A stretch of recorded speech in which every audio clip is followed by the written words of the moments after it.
একটি দুর্ঘটনা সারা জীবনের কান্না। হাই এভরিওয়ান, আসসালামু আলাইকুম। সবাই কেমন আছেন? আশা করছি সবাই আল্লাহর রহমতে ভালো আছেন। আমিও আপনাদের দোয়ায় আল্লাহর রহমতে ভালো আছি। একটি দুর্ঘটনা সারা জীবনের কান্না, এই কথাটা একদম চিরন্তন সত্য। তকদিরে আল্লাহ পাক কি লিখে রেখেছেন আল্লাহ পাকই ভালো জানেন। তকদির নির্ধারিত, তারপরও আমরা সচেতনতা হয়ে চলব। বিশেষ করে আমরা যারা কাজের ক্ষেত্রে বাহিরে যাই, বাহিরে সবসময় চলাফেরা করি, রোড পার হওয়ার সময় আমরা আশেপাশে তাকিয়ে তারপর রোড পার হব।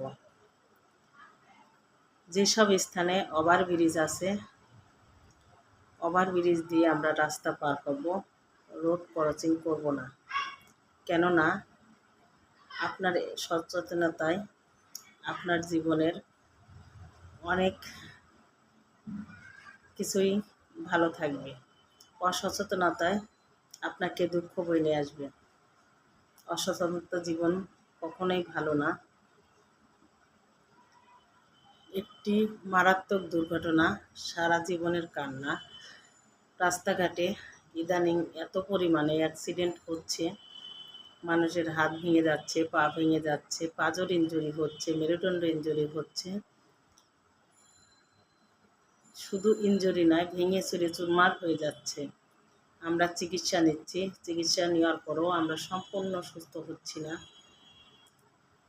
এবং এটা আমাদেরকে সারা জীবন বয়ে বেড়াতে হচ্ছে। একটি অসুস্থ জীবন কতটা দুর্বিষহ, কতটা কষ্টের, যে অসুস্থ হয় নাই সে কখনোই বুঝবে না। সুস্থতা আল্লাহ পাকের অশেষ নিয়ামত।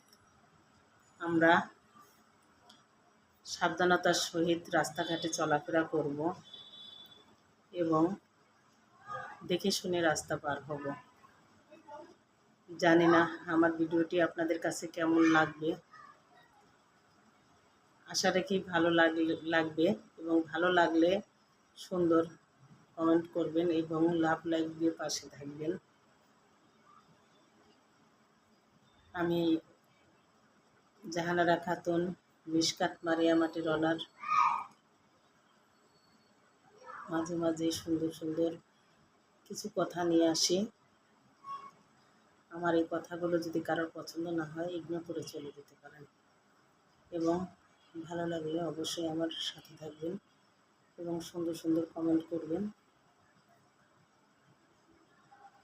সবাই সচেতনতা অবলম্বন করুন। নিজের জীবনকে সুন্দর কিছু উপহার দিন। ভালো থাকবেন, সুন্দর থাকবেন। শুভকামনা রইল আপনাদের জন্য।